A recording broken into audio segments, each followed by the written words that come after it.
기도하겠습니다. 주님, 말씀의 영을 저희들에게 허락하여 주시옵소서. 눈과 귀가 밝아져 저희를 향하신 하나님의 뜻을 온전히 깨달음이 있게 하여 주시옵소서. 주께서 행하실 새 일을 바라며 주님을 기대하며 소망하는 저희들 가운데 주님 말씀을 부어 주시옵소서. 예수님의 이름으로 기도합니다. 아멘. 천국에서 선지자들이 모였습니다. 서로 처음에는 아유 수고했다, 잘했다 칭찬하고 서로 격려하다가 조금 시간이 지나니까 네가 더 고생했네, 내가 더 고생했네, 내가 제일 수고했네 다툼이 벌어지게 되었습니다. 그 중에 먼저 호세아가 말했습니다. 나는 하나님께서 음란한 여인 데려다가 살라고 하시더라. 애 낳고 잘 사는데 집 나가더라. 그걸 데려와서 용서하고 평생 데리고 살라 그러셔서 내 속이 아주 썩어 문드러졌다. 그렇게 얘기하자 다른 선지자들이 힘들었겠다. 역시 사랑의 선지자다. 나독나독 위로하고 그랬습니다. 근데 이번엔 에스겔이 나왔습니다. 아니 너는 결혼해서 계속 끝까지 살기라도 했지. 바람이 났어도 다시 데려올 수나 있었지. 나는 하나님이 데려가셨다. 하나님이 데려가시고 장례식도 하지 말라 그래가지고 내가 속이 진짜 속이 내 속이 아니었다. 다른 선지자들이 아이고 정말 힘들었겠다. 천국에서 만났지 그러면서 잘 위로하고 다독다독 하는데 저쪽에서 예레미야가 울고 있는 겁니다. 하나님이 나는 결혼도 하지 말라 그래가지고 그냥 이렇게 평생 오래오래 혼자 살았다고 그랬다는 이야기가 있습니다. 잘 아시는 것처럼 예레미야의 별명은 눈물의 선지자입니다.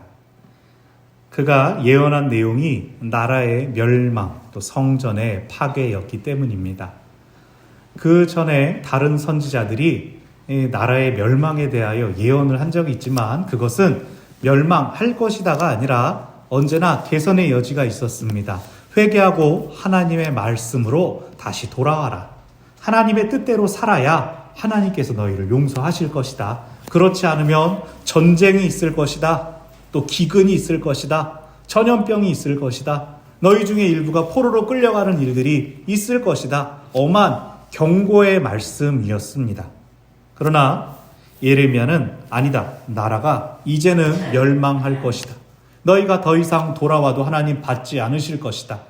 실제로 예레미야서에서 예레미야가 하나님께 용서해 주십시오라고 기도하는데 하나님이 자꾸 거부하십니다. 너 저들 위해서 기도하지 말아라. 소망이 없다. 소망이 없다. 구체적으로 예레미야는 바벨론에 의해서 하나님을 예배하는 그 성전까지도 파괴될 것이다. 왕족이, 귀족들이 다 끌려가고 다시는 일어나지 못할 것이다 라고 예언했습니다. 당시 유다에는 저 멀 쪽에 있는 바벨론보다는 가까이 남쪽에 있는 애굽의 영향력이 더 컸습니다. 바벨론은 정확히 말하면 신바빌로니아입니다. 네오바빌로니아. 고대 제국 바빌로니아의 영광을 계승하겠다고 그 이름을 가져온 나라입니다. 어떤 학자들은 고대에 있었던 바빌로니아 제국이 창세기에 등장하는 바벨탑을 쌓았을 것이다. 니므롯 왕이 그 바벨 도시에 옛날에 그 바빌로니아를 세웠을 것이다 라고 추측하기도 합니다. 그 고대 제국의 이름을 가져오긴 했지만 예레미야가 사역을 막 시작하던 때의 바벨론은 사실은 아수르의 수도에서 멀리 떨어져 있는 지방 속국들 중에 하나였습니다. 그래서 예레미야가 처음 바벨론이 장차 심판의 도구가 될 것이다 라고 했을 때 사람들이 비웃었습니다. 아니 이름도 못 들어봤던 저 바벨론이 지금 우리 남쪽에 완전 지척에 있는 가까이에 있는 애굽도 아니고 저 바벨론이 우리한테 어떻게 쳐들어온단 말이냐. 그런데 아수르에서 왕위를 두고 내분이 일어나고 있었습니다. 히스기야 때 여러분 기억하실 겁니다. 이사야서에도 나와 있는 예루살렘을 둘러싼 아수르군 18만 5천 명이 하룻밤에 몰살당하는 일이 있었습니다. 하나님의 역사하십니다. 하나님께서 도우셨다라고 기록되어 있지만 정확하게 구체적으로 학자들은 그때 아수르에서 내분으로 인하여 내란이 일어나서 그것을 수습하기 위해서 얼른 군대를 회군해야 하는 일들이 있었을 것이다 라고 말합니다. 바로 그러한 시기에 바벨론의 유명한 누부갓네살 왕이 반기를 들었습니다. 다른 속국들에 대해 영향을 미치면서 이제 아수르는 끝났다. 이제 바벨론을 따라와라 라고 유도했습니다. 생각지도 못하게 바벨론이 정말로 아수르를 치고 정복해 들어가서 수도 니느웨까지도 탈환했습니다.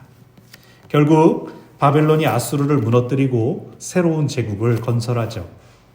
그리고 나서 바벨론이 잠재적인 경쟁 상대가 될 만한 애굽을 견제합니다. 그때 바벨론이 애굽으로 내려가기 위해 유다를 지나가게 돼 있죠. 그러한 시기에 계속해서 바벨론의 편을 든다는 것은 어떤 의미로 받아들여졌겠습니까? 외국, 이방 나라, 그것도 저 멀리서부터 힘으로 쳐들어오는 나라의 편을 든다는 것은 나라를 팔아먹는 것, 왕과 나라와 백성들을, 국민들을 배반하는 것처럼 여겨지지 않았겠습니까? 예레미야의 일반적인 신분은 제사장이었습니다. 제사장은 어떤 사람입니까? 왕과 나라를 위하여, 백성들을 위하여, 민족을 위하여 기도하는 사람입니다. 잘못했을 때 하나님 죄를 사하여 주십시오라고 예배를 드리는 사람입니다. 근데 그러한 사람이 앞장서서 이젠 끝났다. 차라리 바벨론에 항복해라. 우리가 받을 벌을 받아들여라. 이렇게 선포했으니 예레미야를 보는 시선이 어떠했겠습니까? 실제로 그는 죽을 위기를 몇 번이나 넘겨야 했고 전해지는 말로는 그는 실제로 대적들에 의해 죽임을 당했다라고 합니다. 하지만 예레미야가 그것 때문에 울지 않았습니다. 예레미야는 자신의 힘들고 괴로운 것 때문에 운 것이 아니라 첫 번째로는 유다를 향한 하나님의 안타까운 마음에 공감해서 울었습니다. 하나님께서 유다를 벌한다고 하시지만 자식에게 벌을 내리는, 자식을 회초리로 치는 그 아버지의 심정인 것을 예레미야는 이해했기에 하나님의 마음으로 울었습니다. 두 번째로 예레미야는 자신의 고국, 죽음을 향하여, 파멸을 향하여 달려가는 그 고국, 그 운명을 막을 수 없어서 나라를 위해 울었습니다. 이 임박한 전쟁의 위기 가운데 동포들에게 매국노 취급을 당하면서도 극단적인 메시지를 선포했던 이유는 하나님께서 지금 당장은 유다를 버리시는 것처럼 보여도 언젠가는 다시 돌이키시고 회복시켜 주실 것이라는 믿음이 있었기 때문입니다. 예레미야서 전체적으로는 멸망, 파멸에 관한 심판의 메시지가 대부분입니다. 그런데 간혹 부분적으로 희망의 메시지가 나타납니다. 오늘 본문도 그러한 희망이 선포됩니다. 오늘 본문의 전체의 맥락은 21장에서 출발합니다. 유다의 마지막 왕이었던 시드기야 왕은 예레미야를 향한 존경심을 가지고 있었습니다. 그러나 대부분의 신하들은 친애굽파였습니다. 그래서 신하들의 눈치를 보느라 적극적으로 예레미야를 따르지 못했습니다. 21장 1절을 보면 시드기야가 제사장들을 예레미야에게 보냅니다. 하나님 중보 기도를 요청합니다. 여러분, 예레미야도 제사장이지만 그 제사장에게 기도를 받기 위하여, 그 제사장의 중보 기도를 요청하기 위하여 다른 제사장들을 그에게 보낼 정도니 시드기야 왕이 얼마나 예레미야를 의지했겠습니까? 그런데 예레미야가 기도하지 않습니다.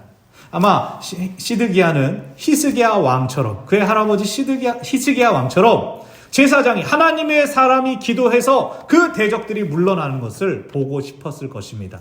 그런데 예레미야는 이사야처럼 기도하는 대신에 시드기야에게 하나님의 말씀을 배언합니다. 그 내용이 유다 왕들에 대한 심판의 메시지였습니다. 왕들의 잘못, 특히 그들이 통치 가운데에 하나님의 공의를 드러내지 못했던 잘못들을 지적하면서 이미 애굽으로 또 바벨론으로 포로로 끌려간 왕들은 죽을 것이다. 그 죽음도 아주 비참한 죽음일 것이라고 선포합니다. 그 이유가 오늘 본문에 나옵니다. 1절, 2절을 보면 그 이전에 포로로 끌려간 왕들은 하나님의 양들, 그들에게 맡겨진 양떼, 이스라엘을 온전히 이끌지 못했습니다.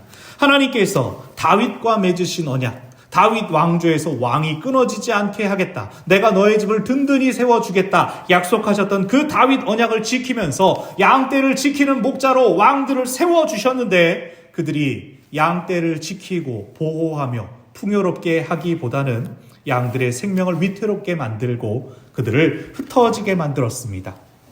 일반적인 보통 나라에서 왕이라고 하면 왕은 절대적인 권력자죠. 왕에 의해서 모든 것이 좌지우지됩니다.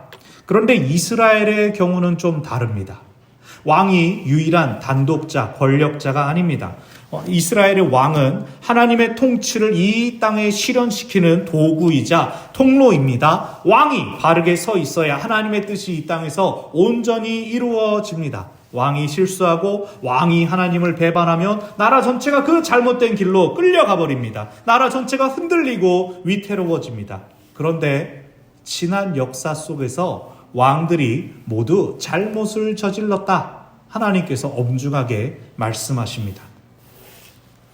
남유다와 달리 북이스라엘이 있지 않았습니까? 북이스라엘은 시작부터 솔로몬의 아들이었던 르호보암이 저지르는 폭정을 거부했습니다. 우리는 다윗 왕조를 더 이상 따르지 않겠다라고 마음을 모은 10개의 지파로 출발한 나라가 북이스라엘입니다. 그렇다면 이 르호보암의 잘못을 보면서 우린 떨어져 나가겠다라고 한다면 적어도 그들이 가지고 있었던 하나님 나라 백성으로의 정체성, 언약 백성으로의 정체성, 그것을 잘 붙들었어야 되는데 그들은 자신들이 북이스라엘을 형성한 뒤에 성전이 있는 예루살렘, 남유다로 백성들이 예배하러 갈 때 마음을 빼앗길까봐 아니다, 여기서도 예배할 수 있다라고 하면서 하필이면 금송아지를 만듭니다. 이 금송아지한테 예배하면 하나님께서 예배를 똑같이 받아주신다라고 해버렸습니다.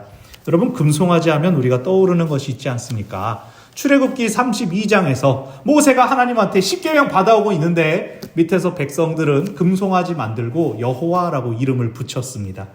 그 죄악이 여기서 다시 반복됐습니다. 그런 이후에 북이스라엘의 역대 왕들 중 누구도 그 잘못을 고치지 않고 계속해서 잘못된 길로 나아갔습니다. 누구도 하나님께서 기뻐하시지 않았습니다. 모두가 죄의 길로 갔고 백성들을 죽음으로 이끈 결과 나라가 멸망하고 그 땅은 아수르에 의해 이방인들이 혼합되면서 민족으로서의 정체성도 잃어버렸습니다. 그것이 바로 신약시대의 사마리아입니다.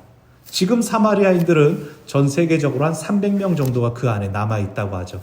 나라가 완전히 흩어졌습니다.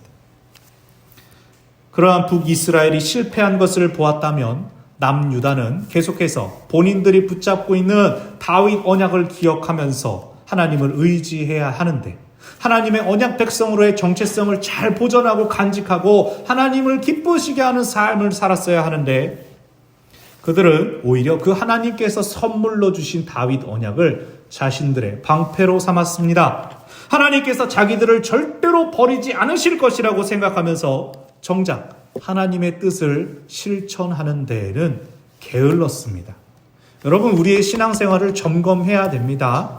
하나님을 예배하는 게 우리에게 선물하여 주신 특권이라고 해서 그것을 하나님께 휘둘러서는 안 됩니다. 우리 하나님을 예배하는 건 감사, 하나님의 은혜가 먼저 있었고 우리는 그 응답으로 하나님께 나아오는 것입니다. 예배뿐입니까? 우리 삶의 일상 나갔을 때 우리가 잘 살아내야 됩니다. 진짜 하나님 나라 백성다운 그 정체성을 드러내야 됩니다. 누군가한테 여러분 저는 교회 다니는 사람입니다. 저는 교회 중직자입니다. 저는 예배하는 사람입니다 라고 강하게 담대하게 소개하고 자랑하실 수가 있습니까? 할렐루야. 제가 이전 교회에 있을 때 마트에 갔는데 어머 목사님 그러는 겁니다. 깜짝 놀라서. 근데 저만 놀라는 게 아니라 제 주변 사람들이 다 놀라서 이렇게 확 돌아보는 그러한 경험들이 있습니다. 아니 대형마트에서 어차피 찍힌 가격 가지고 살 건데 왠지 막 사주세요 할까봐 그러는지 바가지를 씌우지도 않을 텐데. 더 재밌었던 경험은 제가 수영을 좋아합니다. 여기 초당 스포츠 센터가 있어가지고 제가 또 할렐루야 했는데 아직 시작은 안 했지만 제가 이전에 한참 수영을 다닐 때 토요일만 되면 이제 자유 수영을 보통 하지 않습니까? 새벽 이렇게 아침에 이제 신나게 수영을 50m를 왔다 갔다 하고 있는데 이제 한번 물에서 푸악 하고 나와서 한 번씩 그러지 않습니까? 물 한 겹 올리고 한번 어프하고 다시 줄을 서는데 거기서 이 수모와 안경을 끼고 절대 누군지 알아볼 수 없는 어느 여성분께서 저를 보고 어머나 목사님 이래버리시는 겁니다. 주변 수영장에서 시선을 착 돌리면서 세상에 저게 목사님의 수영복이야? 저는 헛! 감사합니다. 누군지도 저는 지금도 모릅니다. 그 교회 안에서 한 3분 정도를 제가 계속 추적을 하면서 수영 다니세요? 물어봤는데 절대 다니신다고 할 리가 없죠. 저는 근데 깜짝 놀라서 50m를 그냥 단숨에 주파를 했고 수영을 못 가게 됐어요. 불쌍하게 생각하지 마시고 운동해야죠. 누군가가 어디서 자신을 알아보고 그를 향하여 믿는 사람이셨군요. 역시 교회 다니는 분이셨군요. 라고 나올 수 있다면 우리 인생 참 잘 살고 있는 거 아닙니까? 저도 여기 오게 된 다음에 그 전에도 여전히 목사였지만 10년 동안 목사였지만 이 동네 와서 진짜 착하게 삽니다. 모든 경배하시게 인사 다 드리고 모든 마트마다 안녕하세요. 언젠가 저의 신분이 이제 드러날 때를 대비해서 엘리베이터에서 지나가는 심지어 놀이터에서 저한테 공 던지는 애들한테도 다치지 않게 조심해라. 착하게 살려고 합니다. 저를 통해 하나님이 기뻐하시기를, 저를 통해 사람들이 예수님을 만나게 되기를, 그게 하나님의 뜻을 실천하는 겁니다. 우리 모두가 다 그래야 됩니다. 그런데 남유다 왕들 중에서는 이렇게 칭찬받은 왕이 별로 없습니다. 하나님께서 인정해 주신 왕 히스기야, 요시야 이 정도 나옵니다. 하지만 그 사람들조차도 과오가 있습니다. 안타까움이 있었습니다. 결국 하나님께서 오늘 본문에서 잘못된 목자들이 자신의 사명을 다하지 않고 양떼를 흩어버린 것에 대해서 나는 이 목장을 뒤집어 버리겠다. 모든 목자들을 해고하겠다. 그러나 그것으로 끝이 아님을, 벌 내리는 것으로 끝이 아님을 본문은 전합니다. 하나님께서 그 후에 새 일을 행하실 것입니다. 첫째, 하나님께서는 새로운 창조를 행하실 것입니다. 다윗의 후손들은 왕으로서의 책임을 다하지 못했습니다. 그들은 양들을 모으고 지키는 목자들이 아니라 흩어지게 하는 목자들이었습니다. 하나님은 그들을 심판하시고 내가 친히 양떼를 다시 모으겠다 말씀하십니다. 3절에서 양떼들이 모든 지방으로, 모든 세상으로 흩어져 버렸습니다. 여기 저기 강대국들의 의지에 포로로 붙잡혀 갔습니다. 원래 머물러야 할 곳, 늘 살았던 곳, 익숙한 곳을 빼앗겼습니다. 여러분, 양 잘 아십니까? 양 보신 적은 있겠죠. 요즘 체험 프로그램이니 대관령이니. 그럼 양을 키워보셨습니까? 저는 양을 키워봤습니다. 제가 전에 있었던 교회에서 이런 숲이 있어서 거기다 양 2마리를 풀어놨는데 절대 양들을 그냥 내버려두면 안 됐습니다. 이 양들은요, 일단 머리가 되게 나쁩니다. 제가 조금 전에 건초를 주고 돌아섰는데 그 사이 저를 까먹고 저를 들이받는 겁니다. 절대로. 담임 목사님만 쫓아다니고 다른 사람들은 가까이도 못 오게 했습니다. 게다가 양들은 눈이 나쁩니다. 양이 어딘가에 혼자 떨어져 있다? 100% 그 양은 길을 잃어버린 겁니다. 자기 집이 옆에 있어도 눈이 나쁘니까 보지를 못합니다. 알지 못합니다. 그래서 양은 혼자 있을 때는 상당히 그 양한테도 불쌍하고 위험한 상황이고 그 양이 누구라도 붙어 있어야 그나마 그 무리 가운데 머물러 있는 겁니다. 여러분 영상으로 보셨을 겁니다. 바로 집, 요 입구만 들어가면 되는데 그걸 못 찾아가지고 자기들끼리 삥삥 도는 걸 똑똑한 양치기개가 왈왈 2번 짖으면서 샥샥 들어가지 않습니까? 양들은 그렇습니다. 자기들이 어디에 있는지도 모르고 어디로 가야 될지도 알지 못합니다. 양은 길을 잃어버리면 그냥 아주 잃어버린 바 됩니다. 예수님께서 잃어버린 양의 비유를 하셨을 때 양을 키워본 사람들은 다 이해했을 겁니다. 하나님은 이스라엘 백성을 양떼라고 말씀하시지 않습니까? 그들은 도움이 필요하다. 그들은 어리석고 무지하다라고 말씀하시는데 오늘 본문을 여러분 잘 보십시오. 하나님은 그들이 무지해서, 그들이 잘못해서, 그들이 모자라서 흩어졌다라고 말씀하시지 않습니다. 하나님은 양떼를 꾸짖지 않으십니다. 오히려 잘못된 목자들을 만나서 양떼들이 당했던 그 고통들을 하나님께서 알아주십니다. 내가 너희를 원래 우리로 다시 모아주겠다라고 말씀하십니다.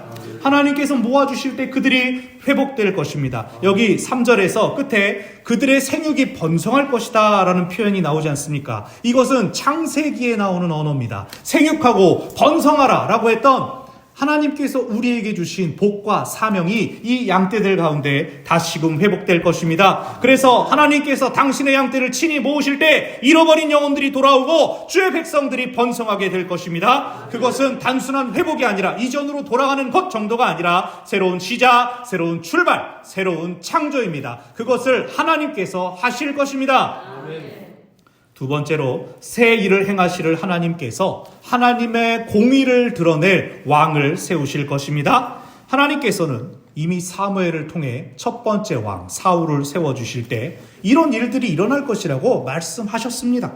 백성들의 요구로 왕을 세우지만 그 왕은 자신들이 기대하는 것처럼 나라를 부강하게 하고 강력하게만 하는 것이 아니라 자칫하면 백성들을 잘못된 길로 인도하여 모두가 어려움을 당하게 할 수 있다라고 하나님은 경고하셨습니다. 그리고 그 하나님의 경고대로 그러한 결과가 왔습니다. 잘못된 목자들 때문에 나라가 망하게 됐습니다. 백성들이 뿔뿔이 흩어지게 되었습니다. 사실상 왕국은, 왕의 통치는 실패한 것입니다. 그러나 이전 왕들의 실패에도 하나님은 다윗 언약을 신실하게 지키십니다. 새 왕을 세우겠다라고 말씀하십니다. 그것은 여전히 하나님께서 사람들에게 기회를 주신다는 의미입니다. 사람들이 처음에 왕을 요구했을 때 그것은 무엇을 거부한 겁니까? 사무엘을 통한 하나님의 통치를 거부한 것이었습니다. 하나님의 마음이 어떻겠습니까? 그들이 잘못 판단하여서 왕을 요구했고 그 결과가 좋지 않았습니다. 그런데 하나님은 여전히 왕을 다시 세워주겠다라고 말씀하십니다. 사람들이 이해할 수 있는 방식, 그들이 원하는 방식을 하나님께서 용납해 주신다는 겁니다. 그들이 알 수 있는 방식으로 역사하실 것입니다. 하나님은 참으로 진정으로 스스로 깨닫고 하나님께 돌아오기를 기뻐하시기 때문입니다. 거듭 그것을 위해 우리가 실패하고 넘어지더라도 다시 기회를 주시고 다시 이렇게 세워주시는 분이 바로 우리 하나님이십니다. 아멘. 사람들은 자신이 정말로 원하는 것이 무엇인지 모를 때가 많습니다. 하지만 하나님은 그들이 요구하는 그 방식 안에서 일하십니다. 하나님은 참으로 오래 참고 기다리시는 분이시기 때문입니다. 장차 하나님께서 세우실 왕은 하나님의 도구로 세상에선 정의와 공의를 행하고 주의 백성에게는 구원과 평화를 베풀 것입니다. 참된 왕이 어떠해야 하는지를 바르게 보이고 바른 길로 인도할 것입니다. 근데 이때 이 말씀을 듣는 유다의 마지막 왕이었던 시드기야, 그는 자신이 마지막이 될 것이라고는 생각지 못했지만 그 시드기야의 이름이 무슨 뜻인지 아십니까? 그 이름이 여호와는 의로우시다라는 뜻입니다. 이름은 멋진 이름인데, 좋은 이름인데 그 이름대로 살지를 못했지 않습니까? 시드기야는 예레미야의 말이 옳다는 것을 알았습니다. 하나님께 귀를 기울이려고 시도도 해봤습니다. 하지만 우유부단하여서 결단하지 못했습니다. 그는 하나님보다 사람들을 더 두려워했기 때문입니다. 그래서 그는 실패하고 맙니다. 하지만 장차 하나님께서 세우실 왕은 그렇지 않습니다. 하나님만을 두려워하고 사람들을 향하여 하나님의 기치를 높이 세울 것입니다. 그의 이름이 여호와 우리의 공의라 일컬음을 받음으로 하나님의 영광을 드러낼 것입니다. 다른 사람들이 그 왕의 이름을 부르는 것만으로 하나님께서 영광 받으시며 그의 실질적인 통치와 행실이 하나님의 공의를 고백하는 것이 될 것이라고 말씀하십니다. 세 번째로 새 일을 행하실 하나님은 이전보다 더 큰 구원의 역사를 이루실 것입니다. 바벨론 포로 생활은 유다 백성에게는 수욕과 치욕과 수모의 시간이 될 것입니다. 타국 땅에서의 삶, 그것도 식민지의 백성들이 끌려간 곳에서 얼마나 큰 영화를 누릴 수가 있겠습니까? 그들은 바벨론 사람들로부터 경원시 당하고 낯선 곳의 문화와 풍습에 강제로 적응해야 할 것입니다. 유다인들은 하나님의 백성이라는, 하나님의 선택받은 백성이라는 긍지, 높은 자존심을 가지고 있었기 때문에 그들이 느끼는 비참함은 더 클 것입니다. 그러나 나중에 하나님께서 그들을 회복시키실 때 그들은 새로운 구원의 역사를 경험할 것이라고 하나님은 말씀하십니다. 이스라엘 민족의 그 근본에 흐르는 크신 하나님에 대한 경험은 바로 출애굽입니다. 출애굽은 이스라엘 민족의 정체성을 형성하게 된 계기였습니다. 출애굽 과정에서의 이적들을 통하여 하나님의 능력을 경험했습니다. 하나님의 강권적인 개입이 얼마나 크고 놀라우신지를 경험했습니다. 출애굽을 통하여 그들은 노예에서 자유인으로 신분이 달라졌습니다. 출애굽을 통하여 그들은 주변 국가들로부터 자신들의 위상이 높아지는 것을 경험했습니다. 사실 그 과정에서 그들은 아무것도 하지 않았음에도 불구하고 말이죠. 그들은 오히려 하나님께 불평하고 원망하지 않았습니까? 배고파요, 목말라요, 우리를 죽이려는 것인가요? 그렇게 불평했습니다. 그러나 하나님께서 그들을 마침내 애굽에서 끌어내시고 또 약속의 땅으로 인도하여 주셨죠. 이 놀라운 역사가 그들의 민족 가운데 흐르고 있었습니다. 그래서 국가적인 재난 상황이 올 때마다 출애굽을 기억하면서 하나님, 우리 조상에게 역사하신 그 하나님, 다시 우리를 도와주십시오. 우리에게 임하여 주십시오. 출애굽과 같은 놀라운 역사를 우리가 경험하게 하여 주십시오. 그들은 그렇게 기도했습니다. 그런데 하나님께서 7절에서 이제는 그 여호와의 살아계심으로 너네가 맹세하지 않을 거다라고 말씀하십니다. 대신 8절에서 모든 쫓겨났던 나라로부터 우리를 다시 인도하여 주신 하나님의 살아계심으로 너희가 맹세하게 될 것이다 라고 말씀하십니다. 이것은 포로 귀환이 제2의 출애굽, 그 출애굽의 기억을 덮어버릴 정도로 큰 은혜가 될 것을 의미합니다. 이 포로 귀환을 통해 그들은 포로에서 자유인으로 신분이 다시 회복될 것입니다. 그리고 그들은 하나님의 백성이라는 정체성을 다시 회복하게 될 것입니다. 하나님은 출애굽한 이스라엘 백성을 가나안 땅으로 인도하신 것처럼 그들을 처음 약속의 땅, 옛 고국, 자기 기업, 자기 땅으로 돌아오게 하시고 큰 구원으로 그들을 평안하게 하실 것입니다. 첫 약속 때 가나안 땅을 향하여 나아가도록 하실 때 항상 가나안 땅에는 이러한 수식어가 있었습니다. 젖과 꿀이 흐르는 땅, 물질적인 부요와 풍요로움이 약속된 땅이라는 그 설명이 항상 있었습니다. 그런데 출애굽을 통하여 이제 그 땅이 그들에게 주어졌습니다. 이스라엘 백성의 땅입니다. 그들이 돌아갈 자기 땅입니다. 하나님께서 기업으로 주셨습니다. 그러니 이제는 더 이상 설명은 필요 없습니다. 땅에 대한 설명은 필요 없습니다. 하나님께서 회복시키실 것이다. 하나님께서 돌아가게 하실 것이다. 하나님께서 다시 일으켜 세워주실 것이다. 오늘 본문이 그렇게 약속으로 마무리되었습니다. 오늘 말씀은 역사 속에서 바벨론 포로 귀환을 통해 1차적으로 성취되었습니다. 유다인들이 돌아와서 성전을 재건하고 성벽을 보수했습니다. 그리고 하나님의 언약 백성으로 살기 위해 그 정체성을 다시는 잊지 말자고 애썼습니다. 하나님의 율법을 지키는 것을 강화했습니다. 지난 역사들을 다시금 율법과 제사의 관점에서 되돌아보는 역대기 역사를 기록했습니다. 우리 다시는 실수하지 말자. 다시는 실패하지 말자. 우리가 하나님의 백성이라는 그 정체성을 다시는 빼앗기지 말자. 그런데 오늘의 말씀이 모두 이루어지진 않았습니다. 귀한 자들의 총독이었던 스룹바벨은 다윗 가문이었습니다. 그래서 모든 사람들이 그를 기대했지만 그는 왕이 아니었습니다. 5절에 나오는 다윗에게서 난 의로운 가지는 언제 성취되었을까요? 예수님을 통하여 성취됐습니다. 다만 예수님의 통치는 사람들의 생각, 사람들의 기대와는 달랐습니다. 예수님은 힘과 권력이 아니라 사랑과 평화로 다스렸습니다. 예수님은 새로운 이스라엘을 세운 것이 아니라 하나님의 나라를 시작하셨습니다. 예수님의 나라는, 예수님께서 시작하신 하나님의 나라는 팔레스타인 지방에 한 몇십 년, 몇백 년만 있었다 사라지지 않고 온 세상으로 퍼져 나갔습니다.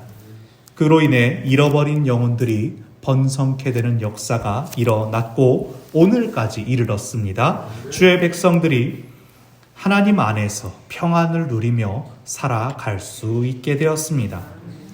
그 이름, 예수님이라는 이름은 하나님께서 자기 백성을 죄에서 구원하실 것이라는 사명의 이름입니다. 마태복음에 등장하는 임마누엘, 하나님께서 우리와 함께 하신다는 약속의 성취가 되었습니다.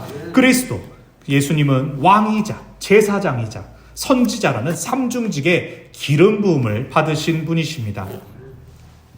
오늘 주보를 보시면 교회력으로 왕이신 그리스도 주일이라고 나옵니다. 교회력의 가장 마지막 주간인 왕이신 그리스도 주일입니다. 주님의 오심을 기다리는 대강절로부터 교회력의 한 해가 시작이 됩니다. 그리고 그 교회력은 오늘 주님을 세상의 왕으로 고백하면서 마무리됩니다. 왕이신 주님의 통치는 오늘까지도 이어지고 있습니다. 성령의 역사를 통하여 교회가, 성도가 그의 나라의 영향력을 지금도 확장시켜 나가는 거룩한 사명을 이어가고 있습니다.